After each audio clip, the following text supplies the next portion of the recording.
Very good afternoon to all present here in this webinar on geospatial data science and AI. I am Preeti Malik. I'm heading the education vertical with Esri India. And today in this webinar, we are going to see how fast the transformation is happening in the geospatial data science and AI. The intersection of AI and GIS is creating massive opportunities that were not possible for the academia in the recent past. The AI is also bringing tremendous new opportunities and challenging problems to geospatial research. It is powered by theoretical advancements, big data, and high computing platforms that support the development, training, and deployment of AI models.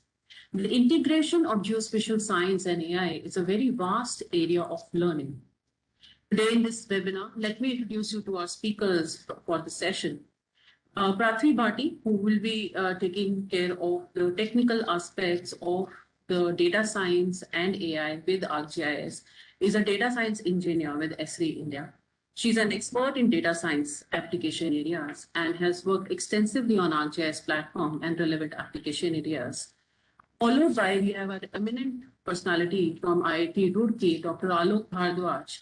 He's an assistant professor in civil engineering department and a joint faculty at the Mehta Family School of Data Science and Artificial Intelligence at IIT Roorkee.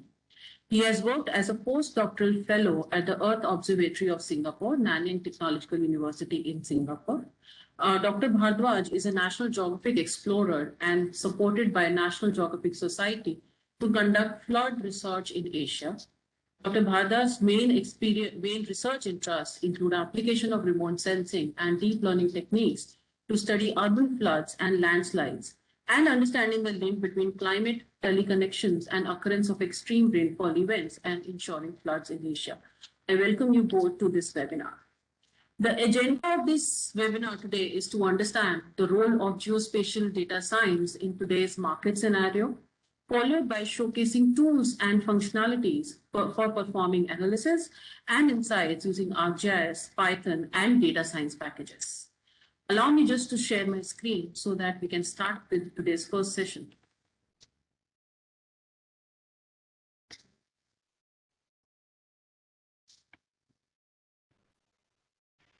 So we are Esri India, the global leader in GIS, where we are present almost like 80 plus offices around the world with 130 plus countries and almost like 350,000 customers worldwide. And the most important thing is that we spend almost 30% of our revenue in R&D activities so as to be innovative and keep abreast with the new technical advancements. Esri India started its operations in 1996, and we are based out of based out of Delhi NCR as our head office. And we have almost like 5,000 plus customers spanning across various domains, be it telecommunication, water, urban planning, natural resources, education, agriculture, and so on and so forth. So ArcGIS has become the backbone of various trusted platforms, be it like mission mode projects like Smart Cities, Amrut, Digital India. Mapping agencies are using extensively on the ArcGIS product line, the Survey of India, GSI, NACMO. 30 plus municipalities, 20% UD and town planning departments are also using our ArcGIS platform for their day-to-day activities. And not to mention just disaster management, NDMAs, STMAs. The new buzzword related to telecom is also very well there with Reliance, Airtel, etc., with forest departments, and education being the very backbone of producing the skills which are consumed in these industries is very important. Just to name a few of the various important academic institutions that you see on the screen are extensively using geospatial technology in their day-to-day teaching, academia, as well as research activities. So how the academia sector is also changing. As most of you would be aware of the new education policy, which has come up in 2020, which is focusing on experiential learning. All universities and colleges have to become multidisciplinary by 2040, and that's an act which is being taken up very seriously with various institutions. The curricula has to be changed. The curricula has to be keep abreast with what the new thing is happening, and so as the focus on AI, ML, and big data is happening. With this, the new geospatial data policy you must have heard about is also giving a lot of new areas to venture in, and the geospatial data economy is expected to grow from 30,000 crores to about 1 lakh crores by the year 2030. So is the increased uses of GIS to create more and more skill-oriented jobs by 2025, which will include spatial literacy, geospatial thinking, and focus on geospatial excellence as well.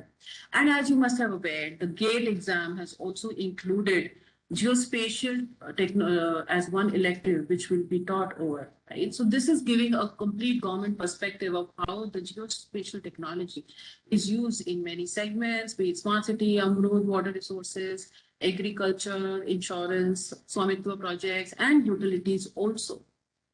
The new concepts related to data science is getting priority now. Preference of anytime, anywhere use licenses over lab licenses. And as you would have seen in the pandemic times when the students were in their houses, the faculties were in their houses and were not able to reach out to GIS labs. So anytime, anywhere usage of licenses has picked up very well. The ecosystem has got that popularity with bringing in more of things which are related to AI, ML, big data, and so on and so forth. And such like government projects, IIT Roorkee has also launched new academic programs catering to the demand of geospatial technology with data science. And the NMCP IPS projects also, which are creating a lot of TIH with various prestigious universities in order to bring the innovation aspect. That's how the entire gamut of things are changing as the new government policies which have come up, which says like it's center deregulates geospatial data and map making in India, or new drone policies which have come up, the new drone rules which have helped a lot of startups take up new flights in order to bring in the new innovation, right? So a lot of changes in terms of bringing in this new skills around the geospatial technology. As they say, geospatial analytic markets is expected to register a CAGR of 17.6% from 2021 to 2028 and reach 256 USD billion by 2028. So this is how the new things are happening, which is changing the entire scope of market gamut. Right? So is what, the things are also changing. We are living in a very complex and interconnected world. There are a lot of resources, technology, which has started coming up, and how the nature is also bringing in these things. Right today, Dr. Alok is also going to talk about how AI is being used in disaster. Right, so that's how the whole pace of changes in the geospatial technology in the living world that we are talking about needs more understanding, collaboration, and action. Right? So if for some of you who may not be knowing what GIS is, right? So let me take you through quickly on how GIS is. So GIS is Geographic Information System, and it creates layers over layers, right? So you have a base map, which talks about the geographical attributes, and over that you can have various layers embedded on that, be it population attributes, space attributes, administrative boundaries, facilities, land features, street address, so on and so forth, as in your requirement happens, right? And it gives you a complete framework and a process to do a lot of things related to measurement, visualization, mapping, analysis, modeling, do planning over it, and further do decision making, which will be actionable. So everything is data driven and science based when we talk about GIS. It supports three fundamental systems. The first and foremost, which is system of records, which holds the entire piece together, with system of insights, which give you the analytics aspect of it, and system of engagement, which brings together all the systems, workflows, and contents through various apps and maps. So these three systems work together in order to have the more productive way of working on GIS.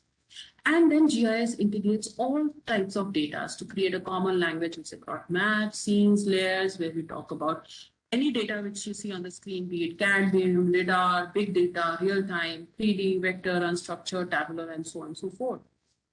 Right? So you talk about data, the new innovation which is happening along with these technical aspects, you see that from data computing, it is reaching to GIS innovation, right? From all kinds of data that we see, bringing in kind of computing capabilities, cloud models, web services, machine learning, SaaS models, bringing in more of data exploration, 3D visualization, so as to expand the power of GIS. And that's how the new innovative things are happening across the platform. And just to mention that ArcGIS is an open platform. It supports all the open standard features which you see here, and it successfully integrates all this into system, a complete system, right? So as to bring in all things together.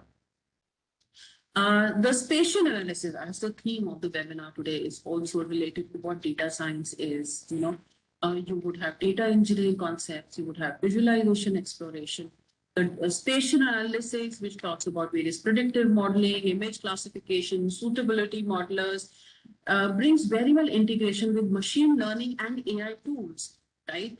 It also very well integrates with big data analytics, model and scripting. And there are almost like 2000 plus tools which are available in order to do all such kind of activities. Pratvi is going to talk a lot more about all this in her presentation today, which you will be hearing in short while. Right? So there are a lot of tools which are there, which will help you to have a lot of integration between various tools and functionalities across data science and spatial analytics. And so is the concept of AI, machine learning, and deep learning, which is giving new opportunities for innovation. The ArcGIS platform completely, which has ArcGIS Pro, ArcGIS Enterprise, ArcGIS Online, gives you a lot of tools, functionalities, which can be used for object detection, spatial machine learning activities, natural language processing capabilities, object classifications, or even time series forecasting, so as to have this integrated well with all sorts of open source data system tools as well. So it integrates well into an automated process and makes GIS really smarter. Real-time visualization is also very available, and the analytics related to that, so as to have integration of sensor networks and IoTs, like your tracking, monitoring, and alerting can be very well integrated with ArcGIS tools, which are available on ArcGIS Enterprise and ArcGIS Online, to provide you solutions, to provide you dashboards, which you can very well see in real time as well. Which can be extended by various extensions like GeoEvent Server is there, Geonatic Server, so as to have improved their performances, usability, quality, documentation, and so on and so forth. I think this is really interesting, and we would love to know more on this with me handing over the stage now to Pratvi, who will take you through with various tools and showcase that with various use cases also, which are very well prevalent in today's world. So over to you, Pratvi. Thank you, ma'am. Rudrajit, please provide me writing. Sharing rights. So good afternoon all. I'm Pratvi Bhatti. I'll present today on geospatial AI technologies, including where these capabilities reside within ArcGIS projects.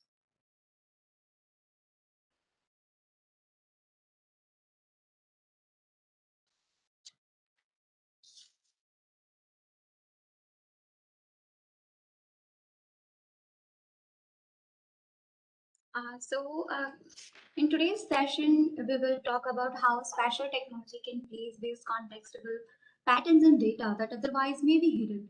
To continue that, ArcGIS tools and framework for data science, AI-based tools, workflows for those tools, exciting demonstrations and resources. So when we talk about geospatial technique, has its own needs for solving various real-life problems and find its application in various disciplines. Conventional geospatial techniques have paved way for spatial data science to bundle such data-intensive applications. I'm sorry for the interruption. Can you please make it on slideshow mode?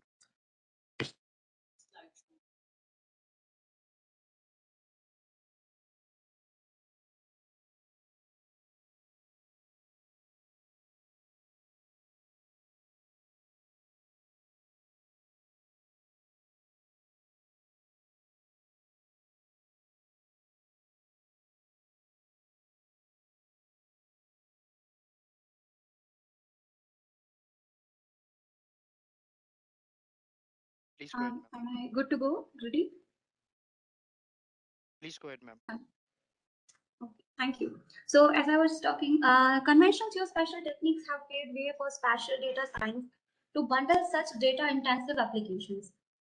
Spatial data science provides a platform to learn about concepts and principles required for handling spatial data and associated algorithms. For ArcGIS, ArcGIS is a system of record combining data and analysis from many fields and into a common environment. It is also an ecosystem that lends itself very nicely to the way that spatial data scientists already work. So here in ArcGIS environment, we have three categorized solutions. One could be where we have certain geoprocessing tools which can help to solve complex problems. For more sophisticated workflows, we have out-of-box machine learning and AI-based tools. We also have a tools which is integrated with external framework. These tools enables you to unlock your data's full potential by integrating data exploration, statistical and machine learning algorithms, and advanced modeling techniques. Whether your analysis requires a powerful spatial data science workstation or a dynamic scripting environment hosted on a distributed analytic platforms. So let's talk more on how this out-of-box machine learning and AI-based tools can help data science analysis. So, but first, let's briefly explain what AI and machine learning are. So, as you are aware of, artificial intelligence is the idea of achieving human level intelligence, where machine learning is a field within AI that's about learning from data to derive rules and extract patterns. Machine learning is also about computers being able to perform tasks without being explicitly programmed, but the computers still think and act like machines. Their ability to perform some complex tasks, gathering data from an image or video or examples, for example, still falls for short of human are capable of. So their deep learning comes in picture. It is one type of machine learning that is becoming very good at extracting patterns from highly unstructured data like voice, images, and text. So here in ArcGIS, AI is not a product. Instead, it is capability that spans multiple products. You can find machine learning capabilities in many ArcGIS products today. For example, ArcGIS API for Python includes ArcGIS.learn, which is a deep learning module. We also have machine learning tools in ArcGIS Pro, as well as other capabilities in ArcGIS Enterprise, ArcGIS Insight, ArcGIS Notebook, and many more. So as you can see here, we have ArcGIS Quick Capture, ArcGIS Hub, ArcGIS Velocity, ArcGIS Insights. These all products include somewhere AI and machine learning capabilities.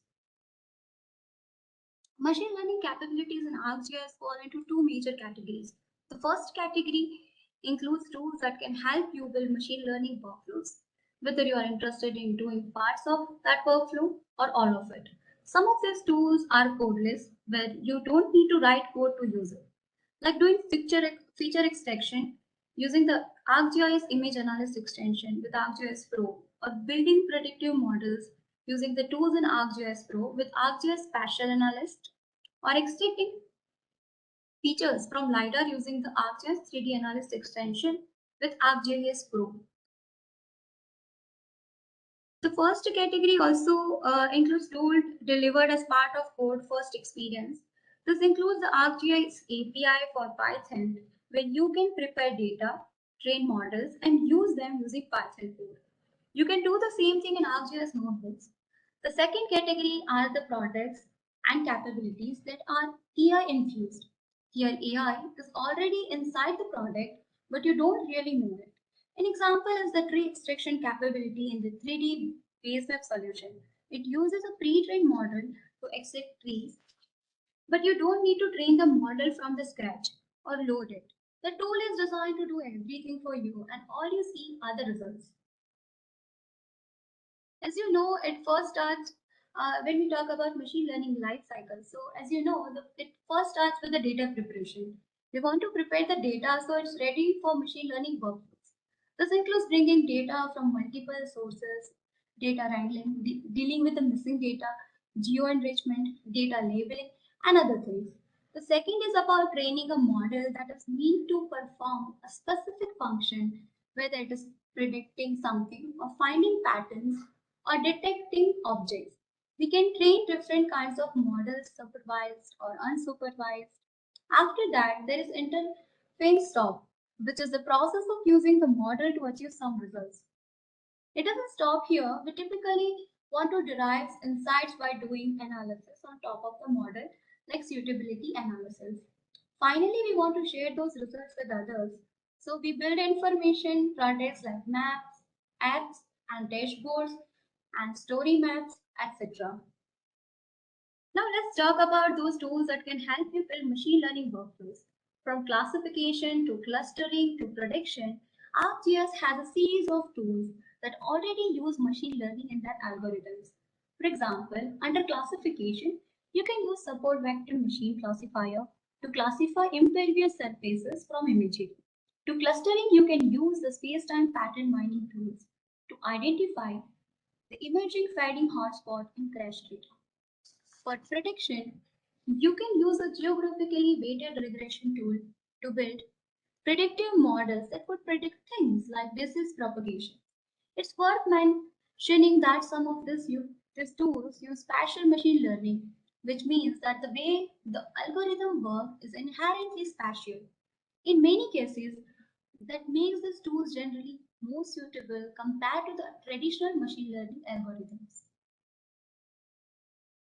So, let's see how this workflow can be enabled within this tools we have. So there are five major patterns in machine learning. As we all know that, the first one is about extracting feature from imagery and LiDAR, which includes detecting building footprints from satellite imagery and detecting assets from LiDAR. The second pattern is about making prediction, like predicting disease propagation or vehicle crash risk or water main failures. In short, predicting geospatial events. The third pattern involves the third pattern involves finding patterns in clusters in data that are challenging to extract visually. The fourth pattern helps you to detect anomalies and outliers. And the fifth pattern is about extracting insight from unstructured text and bringing this data to ArcGIS to spatial analysis. Using the predictive tools, you can build predictive models that predict asthma rates, house pricing, sea habitats, and more. You can also build models that forecast time series data, like forecasting sales. These tools can also help you beyond predicting an event. For example, the variable importance tools can help you to understand the most impactful factors that influence the model's predictions. Predictive tools can also help you to understand the relationship between variables and the statistical correlation between them. So you can use this information when building the model to eliminate feature or variables that are already highly correlated with each other. So you can streamline the model. Data engineering tools are useful when preparing your data for machine learning workflows. These tools can help you deal with missing data, standardization, and normalization of your variables, and more to get your data in shape that is usable by machine learning models. The pattern mining and clustering tools help you to identify interesting groupings in the data that might not be that obvious at first glance. You can use a space-time pattern mining tools to understand the emerging and fading hotspots of crash data to understand where policies are affecting and where it is not. You can use density-based clustering with the same data to understand the riskiest intersections that we need to take care of, and we can use the spatial constrained multivariate clustering to find spatially contiguous clusters for animal territories. Machine learning is great for finding anomalies and outliers, and we have tools in ArcGIS that can help with anomaly detection. Let's say the time series forecasting tool can use to spot temporal outliers. This can help us identifying abnormal spikes in machine sensor reading across time, which could be used as proxy of predicting potential sensor failures. That's just one example where temporal outliers are useful. The spatial outlier detection tool can detect outliers from a spatial perspective. For example, an organization maintains air quality monitoring stations that are used for air quality surface interpolation. That organization can use this tool to identify the most isolated monitors so they can see where supplemental data gathering is necessary. Other tools can support abnormalities from both space and time perspective, like the local outlier analysis tool in the space-time pattern mining toolbox. These tools can help you spot time periods with unexpectedly high rates of disease outbreaks across the city study area. As we know, raster dataset is an important part of GeoAI. Somewhere we can extract most of the information. We have imagery-based AI tools and workflows. The imagery deep learning tool enable end-to-end workflows. They can help with managing story and pre-processing the imagery. So we can say from managing to storing to pre-processing, we have the complete workflow with our environment. They can also help with data labeling, which is needed if you want to train deep learning models for object detection or pixel classification. You can also export training data in the format that is required to train your model. For model training, these tools provide different network architecture for different purposes, like edge detection of the classification instance, segments, and more. You can then save models to be used in ArcGIS Pro or ArcGIS Enterprise, and you can publish them as items on your ArcGIS portal. So the advantage of doing this in ArcGIS is that your work does not stop here. You can use different spatial analytics on top of the output from the model to derive insight and answer bigger questions. And then you can use maps, apps, and dashboards to disseminate the information and share it with others. So this could be done with wide range of data types like aerial imagery, satellite, satellite radar, lidar, motion, imagery, bathymetry, and more. So to see where these tools are using, we have one small demonstration on it. As you can see that compared to who all are using ArcGIS softwares earlier, they know ArcMap has a different interface earlier. So now it is more user friendly. We have buttons over it on the top of it. From the analysis, you will get the tools. From the toolboxes, you have all the required tool sets. So for geostatistical desktop tools, to enrich your data, to use a proximity, you have utility tools. Also, you have image analyst. For the deep learning and AI-based tools we have. So here you have change detection, some classification and pattern recognition tools. So you can directly use it for training some random tree classifier, segment mean shift, to even train support vector machine classifier. And you have the complete another tool set which is called deep learning. Here from the labeling to exporting the data, you will get the whole workflow here which I mentioned in the presentation. So from the top, you will get the imagery.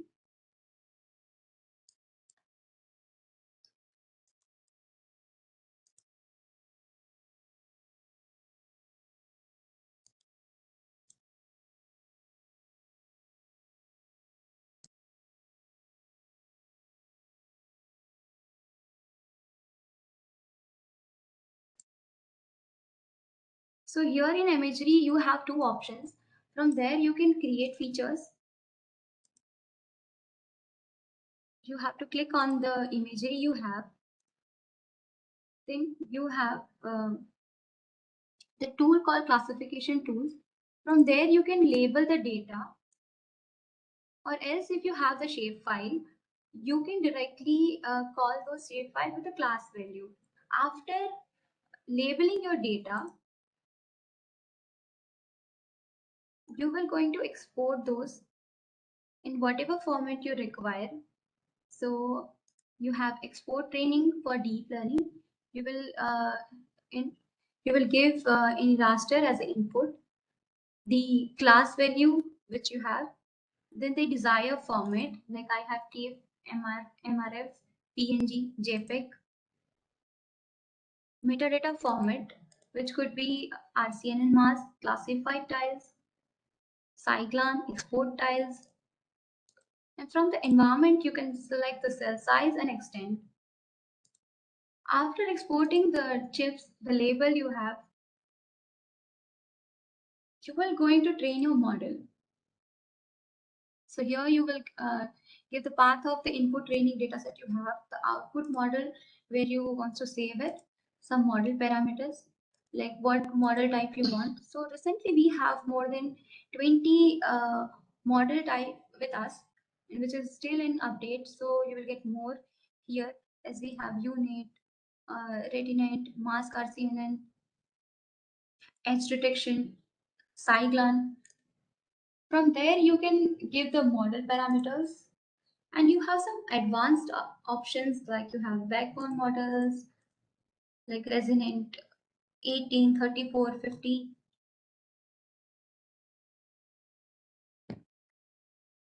Darknet 53. We will talk this in detail later, and then you can do inferencing with the help of detecting object, detecting change using deep learning, classify object using deep learning, classify pixel using deep learning, and top of that you have other options here. So if you want to do any further analysis on it, you have other options, so you can do other analysis top of it.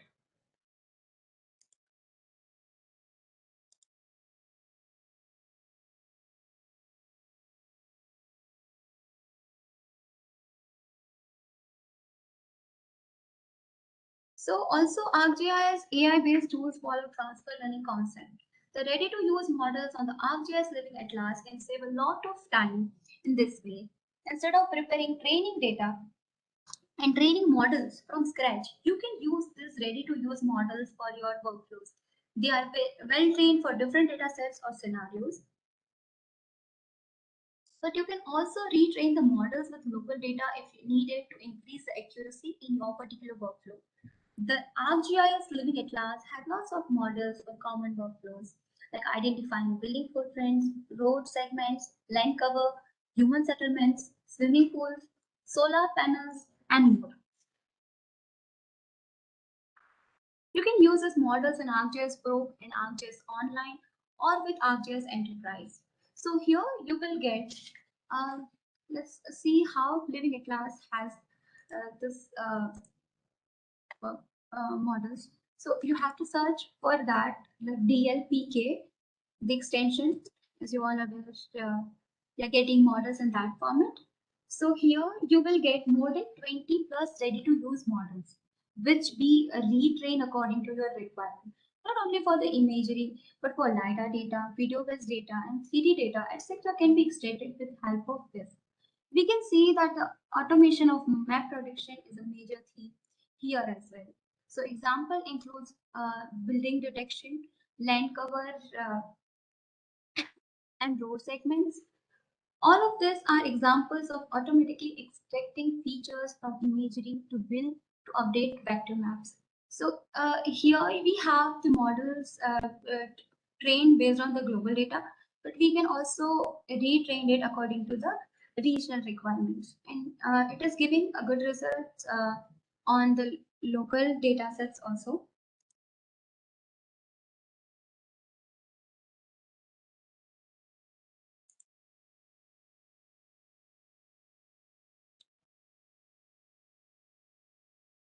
So here we see examples or projects we have been taking on, like LiDAR detection, demi structure, and road for public safety scenarios. This could be helpful when responding to disaster to understand the impact and extent of damage and prioritize risky operations. You can also see scenarios like crop detection and health assessment for crops, like assessing the health of palm trees by combining deep learning with spatial analytics. For the oil and gas industries, we can see scenarios like pipeline encroachment identification. For Department of Transportation and local government, we can see scenarios like road crack detection. This tool can also work with ArcGIS FMV to track objects like vehicles. So similarly, we can extract feature from LiDAR using deep learning points cloud capabilities like utility poles and lines. In fact, we have been working with utility customer to extract those assets from a 10 billion point cloud, saving them almost 50,000 hours. Utilities can also use this capability to detect encroachment and trees, helping with vegetation management. Also, in extract rail assets to make sure they always have the most accurate and updated maps, complete with the location and even condition of assets like crossing and milestones. The ArcGIS Living Atlas has several ready-to-use models for extracting features from LiDAR, including trees and power lines.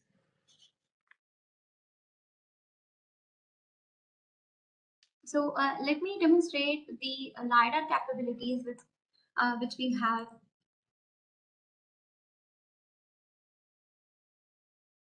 So here we have the point cloud data with us, and with help of point CNN, we prepared our data set. For that, we used Python APIs, ArcGIS Python APIs, ArcGIS.learn to prepare my data set, ArcGIS.gis to integrate my online account.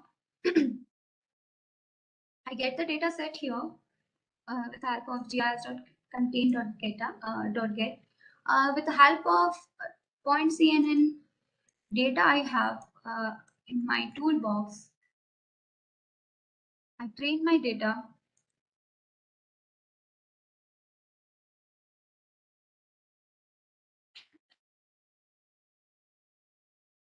So here you have the point cloud, the classification tool you will get for the classification like you want to classify the noise, ground by height.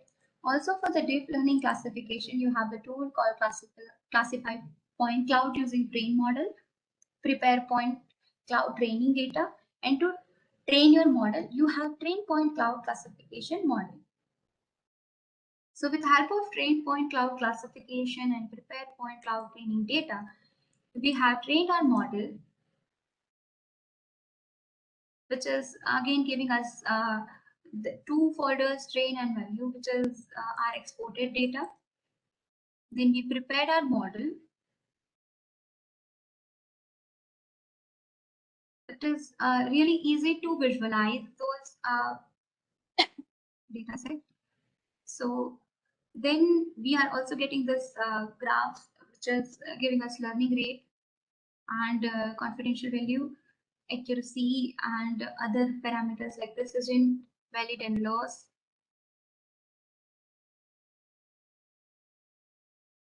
Afterwards, we visualize the results with ground truth and prediction. So it is also giving those figures. We save the model as a building and background. Then with help of classifying point cloud using train model, which is here in ArcGIS Pro, we train our model. We have some post-processing tools in ArcGIS Pro and City Engine.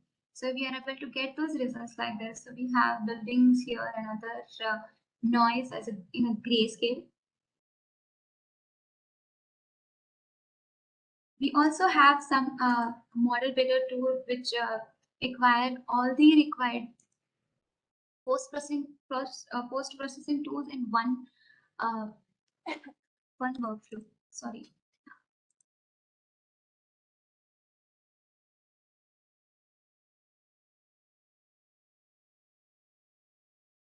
So here we are getting those buildings in 2D. Then with help of City Engine, we give them the shape which is required. So we have given those windows, the outer shape, etc. So we are now getting those more realistic view of the buildings we have from the point cloud.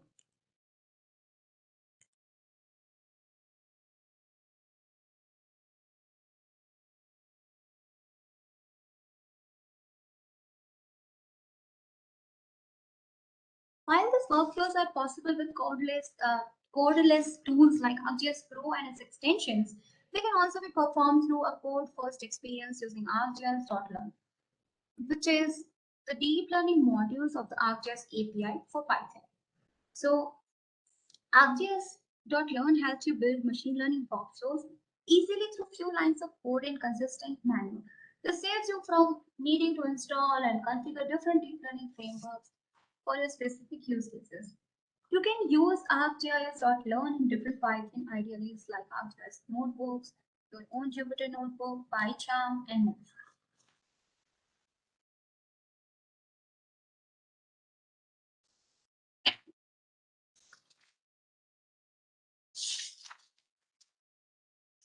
So we have tasks like pixel classification, object detection, object classification, prediction and classification, entity extraction, instance segments, tracking, super resolution.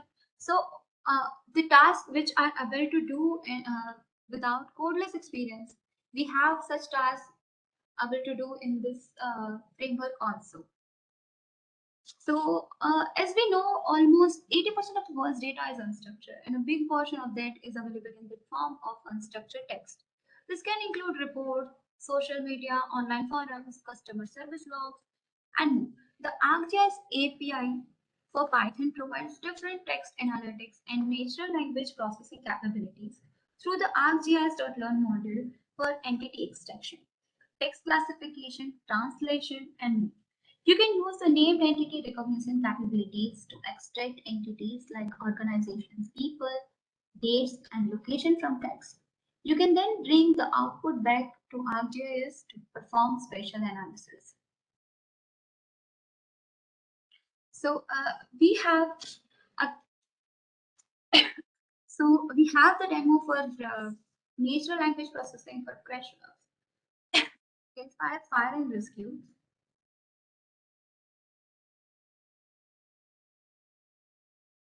So here the geospatial information is like geospatial information doesn't always start from a map.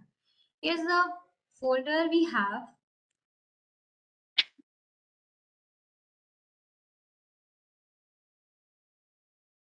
Here the folder we have around 10,000 reports from incident attended by the Cheshire Fire and Rescue Services.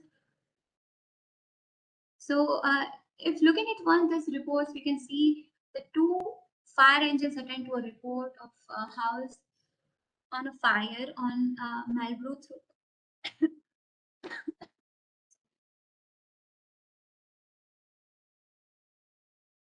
So we have the data around 10,000, and we have one format for it where we are getting the location, the time, the incident of time, and the information which is required for that cache fire. So that is in one format. As you know, the prerequisites is it should be in one format. So we have this data, and to start with, we have imported all the required modules. Then after we prepared our data sets with the help of the JSON file we have, then we trained our model nearly about 10 epochs.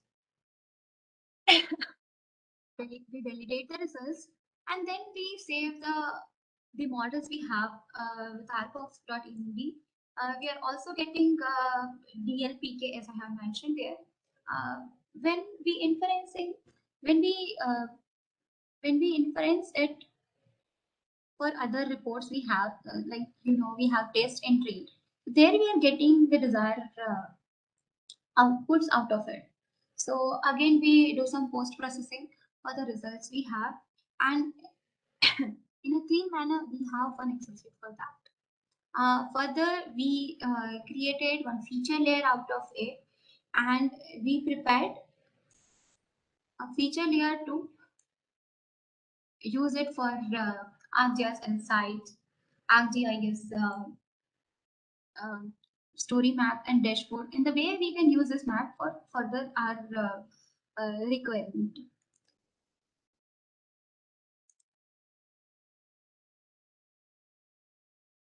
Another important Another important um, product we have is ArcGIS Notebook. So ArcGIS Notebook can facilitate machine learning workflows because it is bring the open source data science ecosystem together with ArcGIS. ArcGIS Notebook includes more than 300 Python data science libraries, all pre-configured to work seamlessly with ArcGIS data stores. Analytic engines like ArcGIS Image Server and ArcGIS UAnalytics Server and Spatial Analytics tools. So you can use notebooks in ArcGIS Pro, ArcGIS Enterprise, and ArcGIS Node online. It also comes with gallery of sample notebook for different types of spatial analytics, including machine learning and deep learning.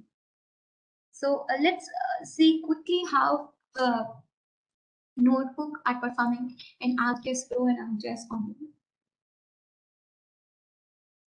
So firstly, I would like to show the scenario where damage assessment happened, and we train certain buildings in the two classification, one for the damaged and another for undamaged buildings. We labeled it with help of our classification tool, which we have, and with help of our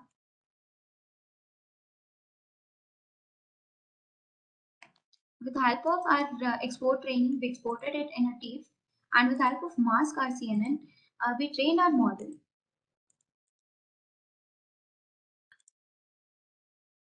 With detect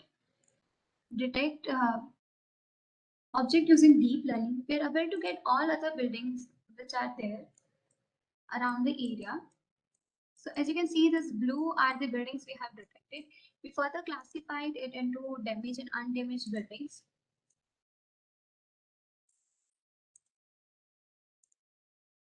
Here we have symbology. So we have numbers of options from the unique values.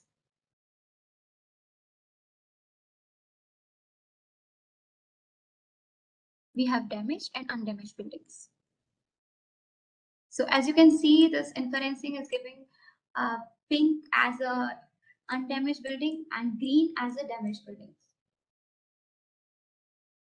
You can change the color and require symbology if it is required to do so. So now you can see that this is giving us classification for those damaged and undamaged buildings.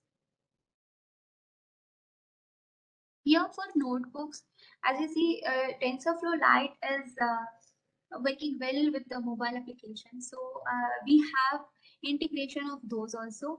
So here we are trying to classify some of the pictures for the spaces. So we trained our model with help of some of the image classifier we have. So the bunch of images are giving as a training data set. We classified it and then we load those model architecture. We used MobileNet V2 as a backbone, and in the backend we used TensorFlow. With the help of 25 epochs, we trained our model, giving threshold 0.2, and at the end we show the results, and we have the ground truth and prediction, which is nearby accurate, giving the accurate results. We also save the model and deploy it further.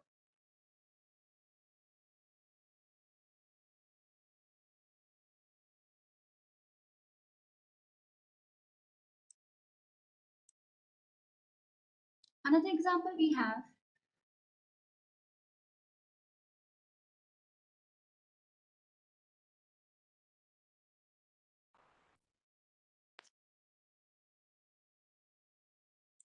So another example we have is for road surface investigation, where we are able to detect the cracks on the road.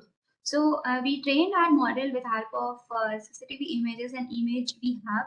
So for that, we also called Pandas OS, Pathlead, and we have the Python libraries, as in ArcGIS Python for API. So we have ArcGIS.gis, ArcGIS.features, and learn. We also run the model based on single shot detector for preparing the data. So just like our earlier workflow, we train the model with help of Pascal VOC rectangles, we exported it. With help of show batch, we have checked the threads we have on the roads. Then with help of load model model architecture, single shot detector, we prepared our model with help of resident 101 backbone. So with 30 epochs, it is trained. We are getting more or like good precision for this models. So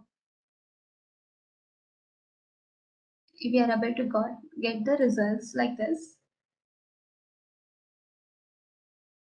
So not only with imagery, ArcGIS Python API are giving the flexibility to work with images, videos, and other LiDAR data, big data.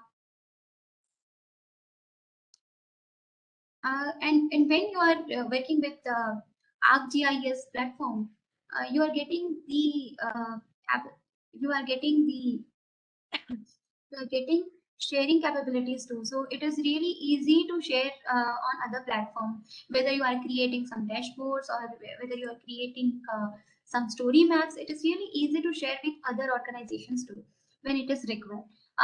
When we are working on imagery, SAR imagery is really difficult to process and further work on. Here, with help of Cyclan, we train a model to convert those SAR images to RGB. So, with the help of our tools and workflows, we train our model in such a way that it can convert our SAR images to RGB.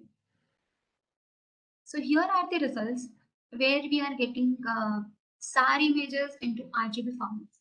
So, now it is easy to understand what features are locating where. This way, this technology is helping us to get information out of it. Even with the utility features and vegetation encroachment, it is easy to work on because object detection is there and other tools are there to pre-process it or post-process it. So there you don't need to switch on one or another platform we have. You will get all the tools in one platform. Even with the open source integration, it is easy to call other libraries, packages in Python API notebook we have for ArcGIS. So here we are detecting the theft, which we have for utility.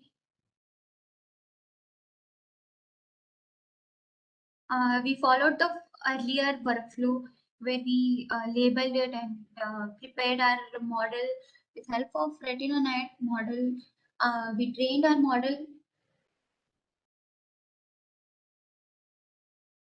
which is giving us distributed tower, substation, transmission tower, and detected trees where we are detecting vegetation encroachment.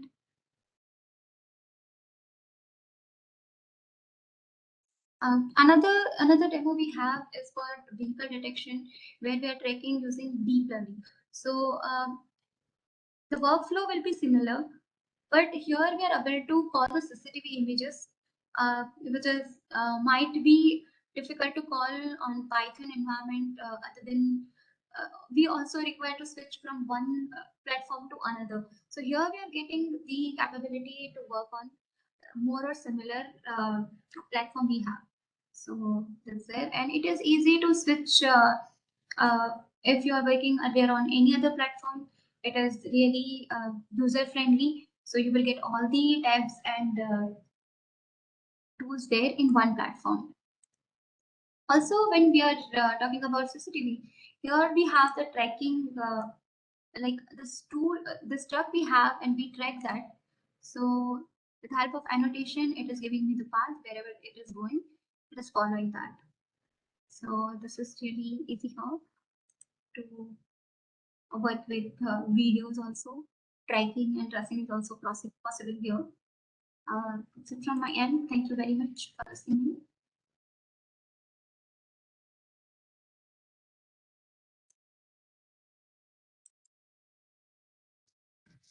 Thank you, Prathvi. I think this was a very informative session and basic tools and functionalities are showcased here. I'm sure participants would have learned something new. And we are seeing some questions in the chat box, which we'll be able to take at the end. Now, may I invite Dr. Alok Bharadwaj from IIT Roorkee to have a showcase on how artificial intelligence is used for disaster response. Who would be Dr. Alok? Okay, thank you. I hope you are able to hear me. Yes, we can hear you. Right. You can share your slides now.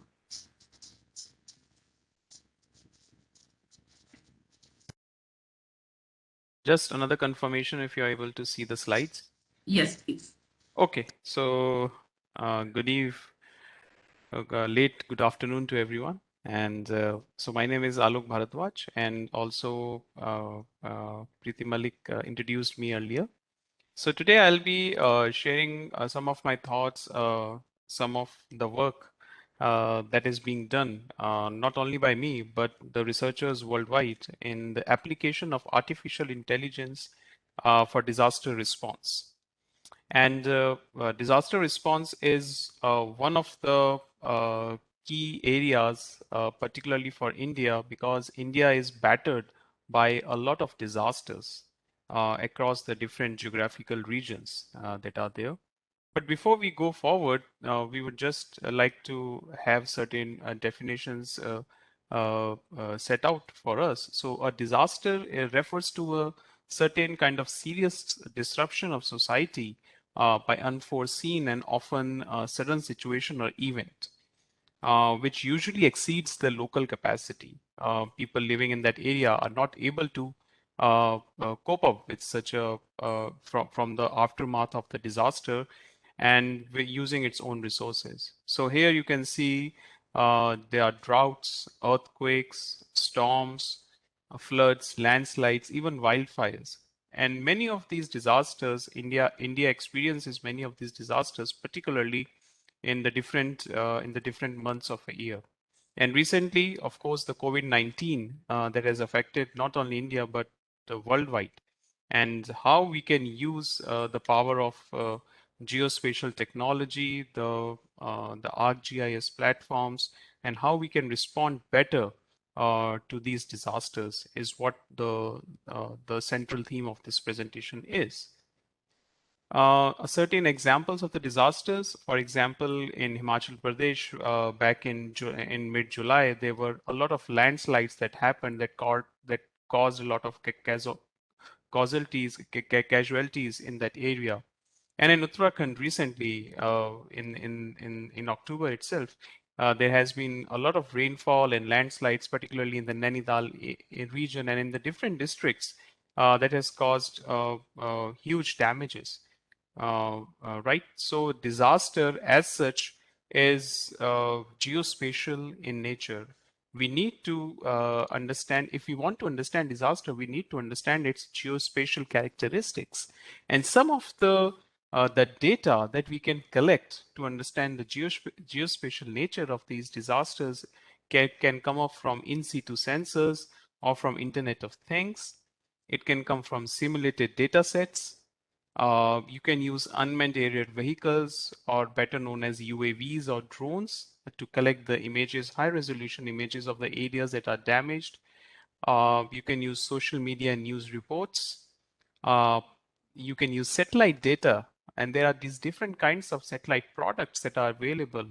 And there are these many different kinds that you can use to understand, to get the data for the area which has been affected.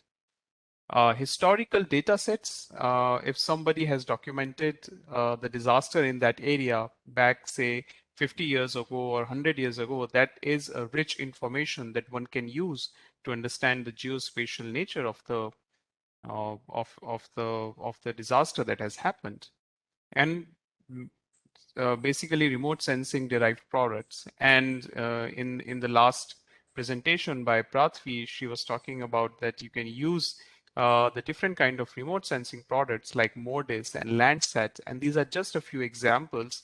And there are now many different products with a very high resolution that you can use to understand particularly about disaster. So I'm giving an example of disaster, but try to think about this, that if it is not a disaster and if it has any other geospatial data set, then how you can use, you can have the resources so from these particularly different data sets, and you can use them to understand your own problems, right? So because we have such huge data sets to understand for any given disasters, we need to attack these kinds of data set to understand it by using some modern technologies. And one of that modern technologies is AI.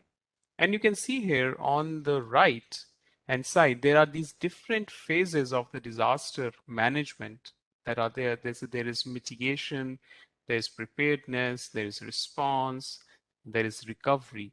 And each of these phases, you can apply many different artificial intelligence methods, whether they are these supervised modeling you have to do, any other unsupervised modeling, deep learning, uh, reinforcement learning. So you can see that these are the work that has been done by many researchers in the present and the past. And you can see that a lot of the application of the AI is in the disaster management. And one of the reasons is that you get so much of the data, geospatial data, for these particular disasters from many different sources. So this is one particular example. So this was back in 2013 when a huge flood happened in the Kedarnath area, and I visited this area in 2014 to capture the damage that was happened. And you can see that a lot of there are so many moving parts here. A lot of the dynamics is here. For example, the debris is coming down, the river is flowing, the river is taking the debris with itself. What kind of material is there? What is the geology of that area? What is the topography of that area? Right? How much or what is the size of these boulders? And how the size of the boulders are deposited in the rivers, and it is increasing the vulnerability of the people who are living near to these rivers, right? So there are these lot of moving things, moving parts, moving a light of kind of different geospatial data sets that are there that we need to analyze at the same time to understand the problem of the disaster that is there, here particularly the landslides that are happening, right? So for this particular landslide event, you can use data sets such as rainfall that is there, what is the geology of the area, what are the what is the elevation of that area, what are the slopes and the aspects of that area, what is the road network of that area, how many houses are near or far to a road network, can those houses be affected by the big flood or the landslides that is there, right? So you can you use all of that data set, you use certain AI models, and the selection of the AI model is really important for such to understand such kind of events. And for this particular event that happened, you can create a certain map that is there, and this particular map shows you a probability of landslide occurrence, for example.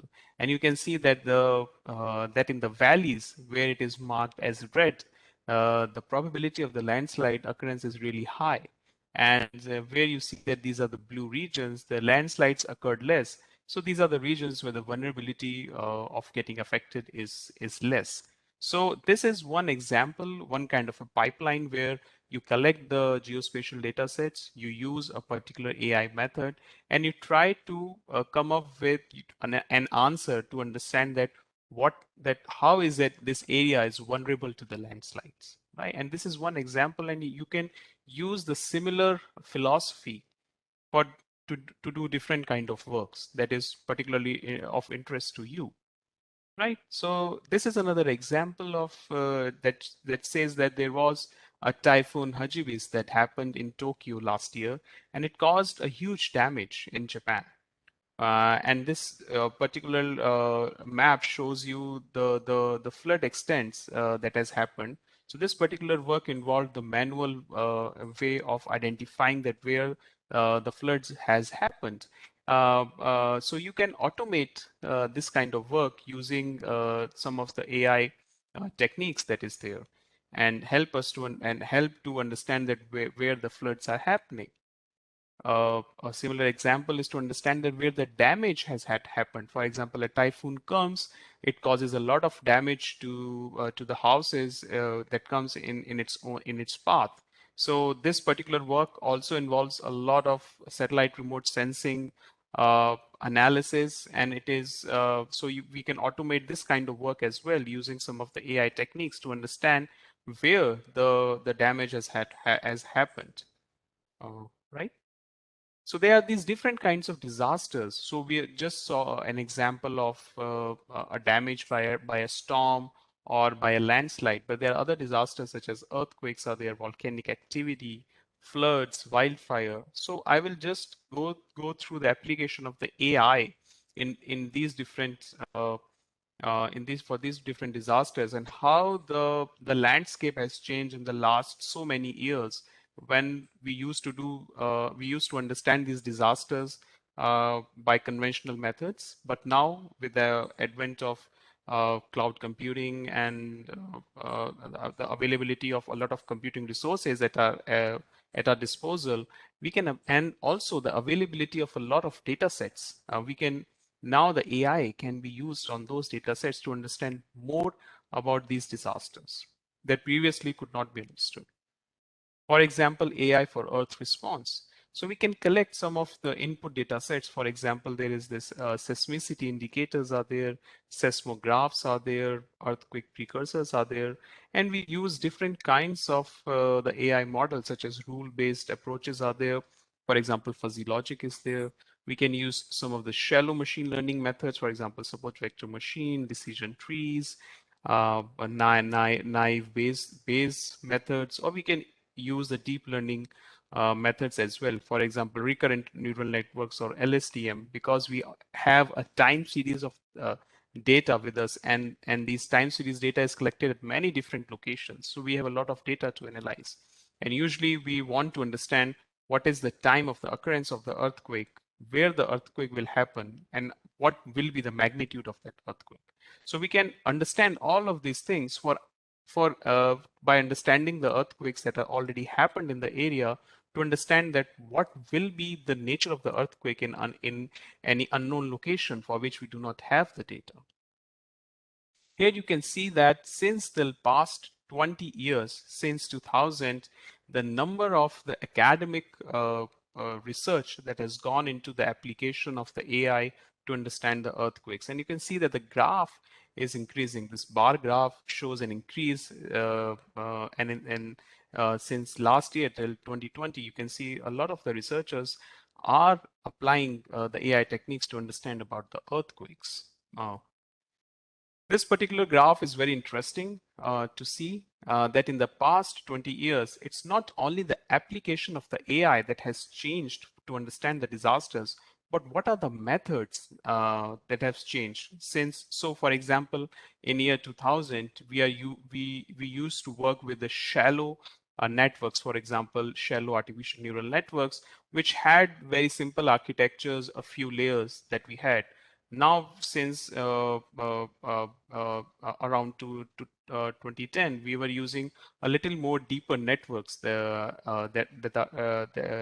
example, deep neural networks or neural network assembles that are there. And in the recent past, and in the last few years, we are now using very sophisticated methods. For example, LSTM is there, RNN is there, CNNs are there. Of course, CNN was developed way back before 2000, but its application is now being appreciated in the field of the disasters. The reason being because you can collect a lot of the data sets now. You have a lot of the data sets at your disposal, and these are very powerful techniques that has a lot of the parameters that you need to fit, and you can fit those parameters only when you have a lot of data sets. So this is how not only the application of the AI has changed in the last 20 years, but the kind of the methods that are used to analyze the disaster has also changed within the AI. So this is just a breakdown of the things that are there. So still we say that the AI is used, but AI is not a panacea. It is not a medicine to all your problems. You need to understand the problem first with using first principles and strong physical constraints.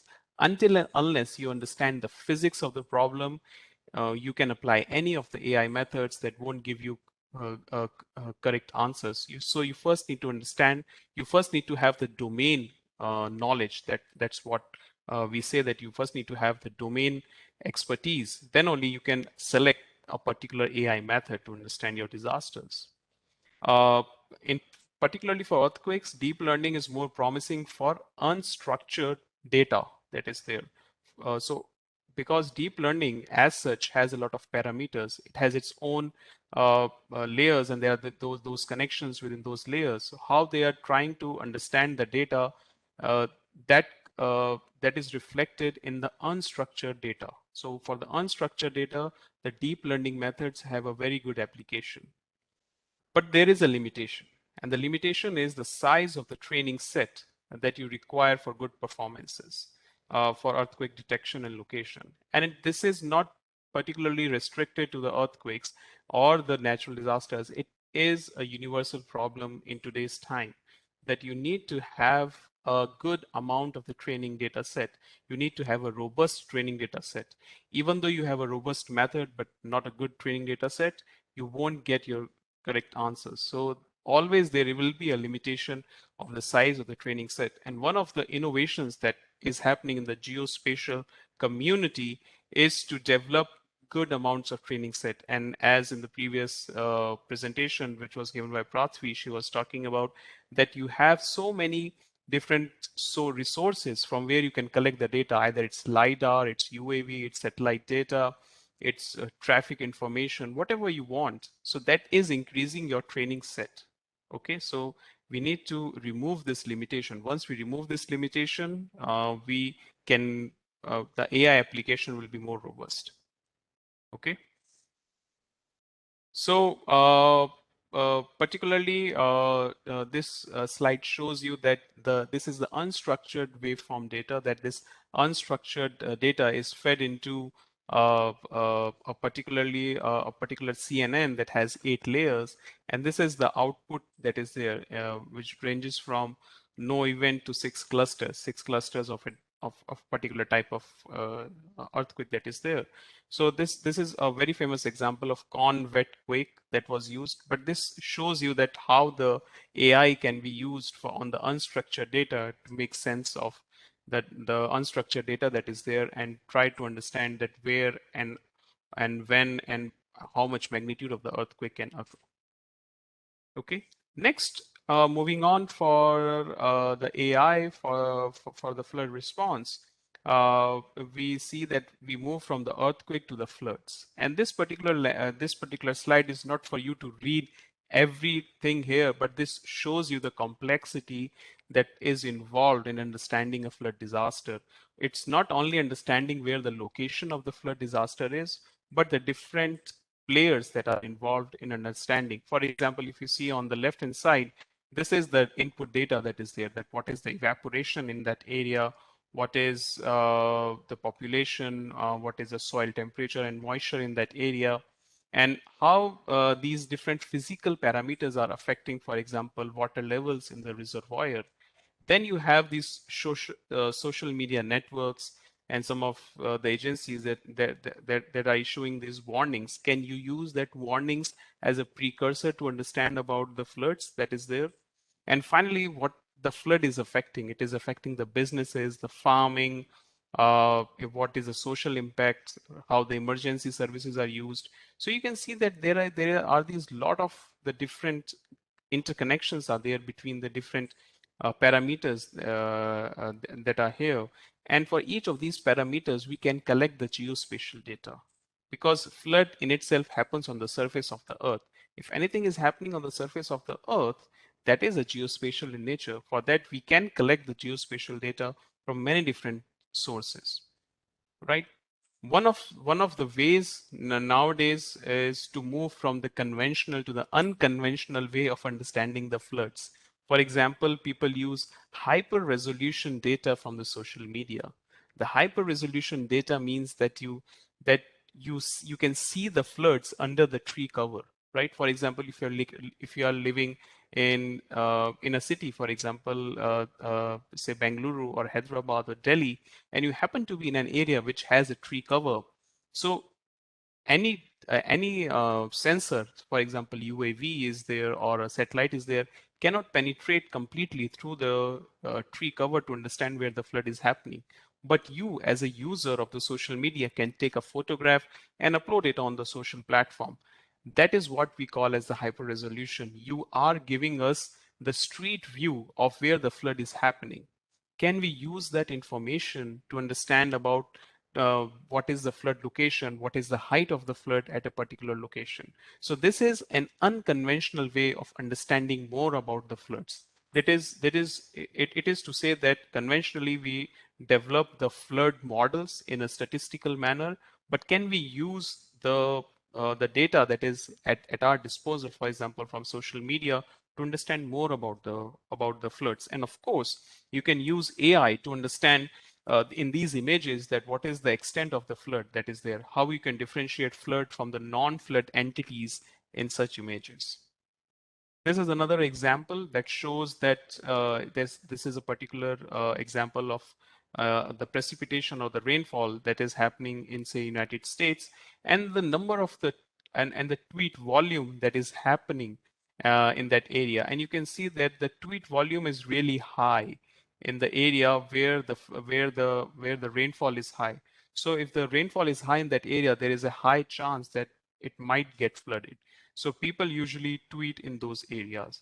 So 15 years back, say, I think Twitter was developed in 2006. So before that, we did not had this kind of information. But now when we have this kind of information, can we use AI to understand more about the floods using such techniques? So one of the questions that one can ask to understand about the flood response is how AI can be used to classify tweets with flood context. People can tweet with any kind of context that is there. Is that context particularly referring to the flood that is happening? So can AI be used to classify that the context or the emotions behind the people who are using the Twitter to tweet? So this is where the application of the AI is happening in the natural disasters, particularly in the floods, right? So this is no surprise that since 2008 up till say 2017, this particular graph shows that in the last 9-10 years, in the span of 9-10 years, the application of one particular AI method, which is ANN, has increased tremendously. It is because ANN can handle the data from the many different streams and can handle a lot of data sets to give you the kind of the results you want, to understand that whether you're understanding the problem correctly or incorrectly, right? This is what it shows you here. The landslides are shown to you, and if I can draw your attention to the type of the landslides that is happening here, and what kind of geospatial data sets you can collect. For example, what is the type of the vegetation here? Is that vegetation affecting the landslides that is happening here? What is the slope in this area? Is the slope high or the slope low? What is the elevation in that area? What kind of geological material is there? What is the rock type is there? Is that the rock type is such that it is helping the landslides to happen here, right? So is the landslide near to the river or is it far from the river? So these kinds of geospatial data sets you can collect. You can understand these geospatial data sets for example, ArcGIS and now ArcGIS Pro, and you can overlay these different geospatial layers together, and you can understand that where the landslides are happening and why maybe one particular factor is affecting the landslides more than the other, right? So in this landslide response, also why the AI is used for landslide response, because you get to have a lot of the data sets, a lot of the geospatial data sets. You can have topographic maps, you can have hydrological maps, you can have geological maps, seismic map is there. You can have aerial photographs. Not nowadays you have very high resolution satellite images. You can develop LiDAR, DEM. You can have UAV images, and then you need to select what kind of AI model you want to use. Whether you want to use logistic regression or a shallow or a deep network. This decision to use the AI method depends on the kind of the data that you have. Okay, and then finally it can give you the different kind of maps. For example, LSM. So LSM stands for landslide susceptibility map. So it can give you a map of where, gives you the probability of where the landslides might happen more, where the landslides might happen less, right? So this slide is supports the same notion that the AI is extensively used for understanding the landslides also. And you have both the supervised and the unsupervised learning methods. Within supervised learning methods, you can see that there are these lot of methods that are used. In unsupervised learning also, you can see a lot of the clustering or the autoencoders or the PCA is used to understand the landslides. Okay. So here, I finished the part where I was trying to make a point that the AI has an extensive use in the disaster response, right? And some of the learnings from that I have tried to encapsulate in this slide, which says that caution in using AI for disaster response. And listening to the different webinars, attending different talks, listening to some of the stalwarts in the AI community, I have also found that I have also experienced the similar kind of bottlenecks in my own research, or the people who are doing researchers in the natural hazards. So some of those cautions are that the training data is a major component of the AI pipeline. If you're trying to apply the AI to understand about the natural disasters, right, you need to have a very concrete training data, a robust training data with yourself.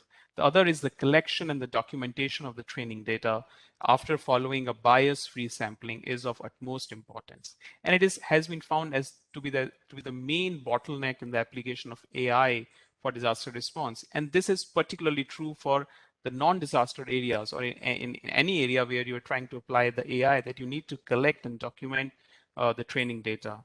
And the third thing that I found is the class imbalance. Sometimes the data of your interest are so few, and the data that you do not need is so huge that there is a lot of class imbalance. How do you reduce that class imbalance is also, I would say, it's a talent that you need to develop within yourself if you want to have a good career in the AI. So next, this is my last slide that shows you a kind of a flow chart for the application of AI and disaster response. But this is, I tried to make it a little generic in nature. For example, you need to find robust input data sets. Once you find those robust input data sets, you can use that for, you can do data wrangling on that, and then you can use it for visualization. You can use ArcGIS Pro for the visualization and to do many different kind of geospatial analysis. And once you do that, then you need to divide your data or subdivide your data into training, validation, and test data sets. There is a particular way to do that that we need to understand. And once you do that, you need to select your AI model, which is really important based on your input data sets, and how you carry out your hyperparameter tuning. That is also really important. Sometimes people just take a model and apply it to their problem, and not bothering about the hyperparameter tuning, which is really important. And then finally, you need to have evaluation metrics. Metrics for certain evaluation metrics is good for certain kind of problems, but they're not good for other problems. For example, overall accuracy. Overall accuracy is good for certain kind of problem, but it is not good for other problems. So if you're trying to display that you have got an overall accuracy of 96% or 97%, you need to understand that there are different other kinds of evaluation matrices that you also need to understand and try to apply it in your problem. And finally, I would say that you need to do fair documentation. And by fair, it means findable.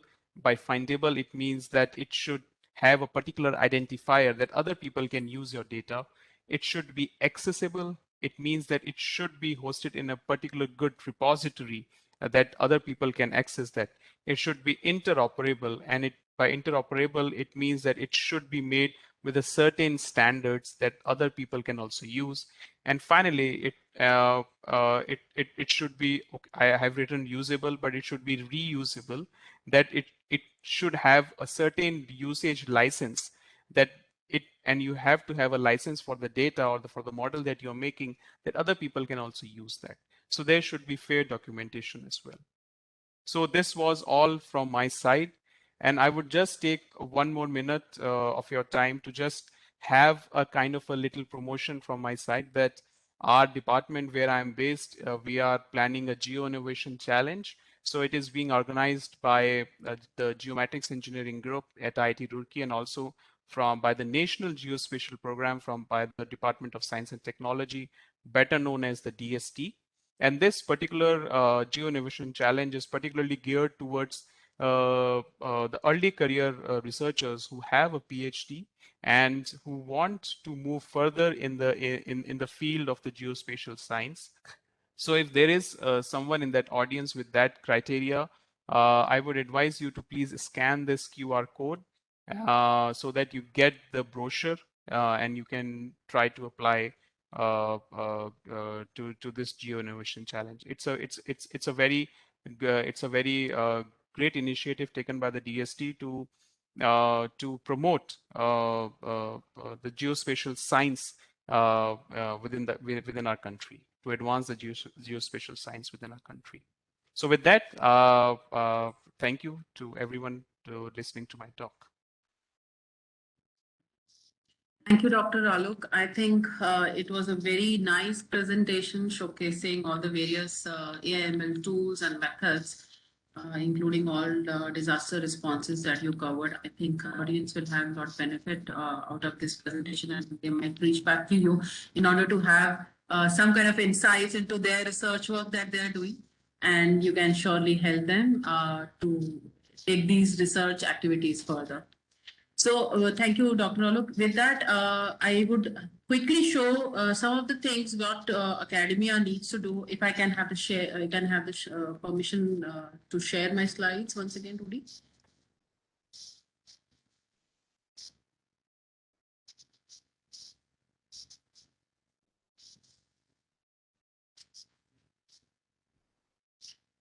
Rudy, allow me to share my presentation. It is with you, ma'am. Please go ahead and share.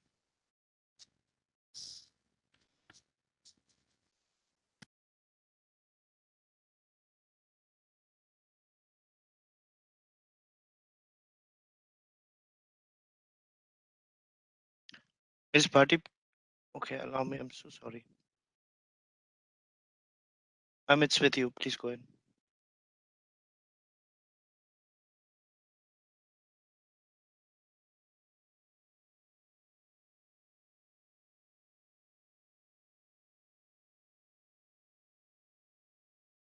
I think my slides are visible now. So I'll quickly take you through with how academia can very well benefit out of all these activities which we have mentioned in this presentation today. So there will be a series of presentations which we'll be carrying out in recent future. Let me quickly take you through with the activities where SV India is doing in order to have more of data science as well as AI being promoted across academia.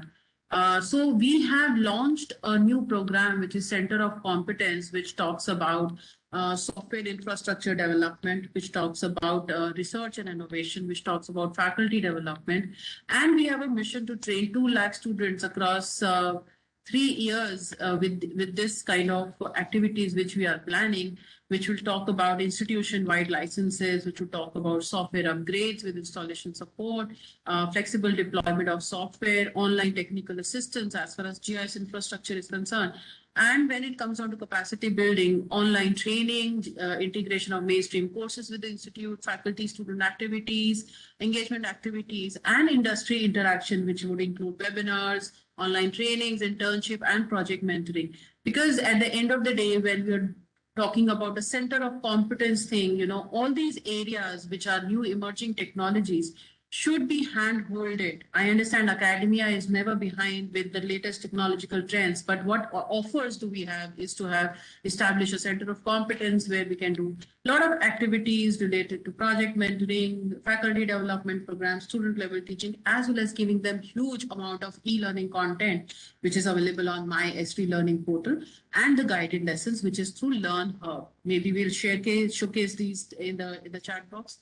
Some of the established COCs which are there with us, and many have started taking it up. So just to highlight here that, all these disciplines which you see on the screen, be it geology, forestry, archaeology, atmospheric science, geography, environmental science, urban, etc., are civil engineering, mining, computer science, most important, mechanical engineering, architecture, and so on and so forth, are using S3 technology as well as geospatial technology in their academia and related teaching purposes also. So we offer two kind of programs. One is the Center of Competence, which is like an institution agreement where multiple departments can come together and participate in the Center of Competence. Other than that, we have departmental level collaboration as well, where specific departments, if we are looking out for some integration, can also come along. The ArcGIS platform talks about various things like the way Prathvi also mentioned, which includes desktop, enterprise, online, various APIs and SDKs which are available, and then ready configurable apps. You can just go on to our website. Prathvi will just share those links with you. Go on those websites. There is lot of content which is available to you. There's few guided lessons on the Learn ArcGIS platform where you can explore all these activities. A lot of content also available, ready to use maps and data sets from S3. All this is also available on our platform, which is the cloud platform called as ArcGIS Online. You can have your licenses being done there. You can firstly start with a trial license if you're looking forward to it, and then you can purchase them as far as your activities are concerned. And then you can inculcate all these activities which we are talking about using these platforms with Living Atlas or with ArcGIS Online, so as to have all these facilities, all these tools and functionalities readily available to you for your academic teaching, for your research activities, or showcasing that in your classrooms as well. Another feature is which is Story Map, right, which is also very well available on ArcGIS Online platform, which can use to showcase, to visualize, to show various analytical features which are there using your own data sets or the data sets which are available on Living Atlas, and presenting it in front of your classroom students, right? So that's how we inculcate all these things for a professional development of a student. We're supporting universities with licenses, with dev summits, with certification programs, user conferences. There are various competitions like Map Your Way, which happens, Learn ArcGIS program, MOOCs, which are readily available on and free of cost, available on the S3 platform. So as for you to learn, start engaging yourself, your students, your various other learners onto the platform, so as to get a lot of engagement activities and getting into the buzzword, right? So this, brings up with a lot of activities where you can start engaging with, and it's always about learning and upgrading your skills every time. So with that, let me thank you all for having patience listening here, for spending time on this webinar, and I'm hopeful that you would have learned at least few things from this webinar so that you can take away and start exploring more on the geospatial technology with AI and data science. With that, let me thank speakers, Dr. Alok Bharadwaj, for spending time from his busy schedule and showcasing various activities that they are doing in terms of various disaster responses he's planning to do, and Prathvi Bhati and the background team for bringing all this together in one piece.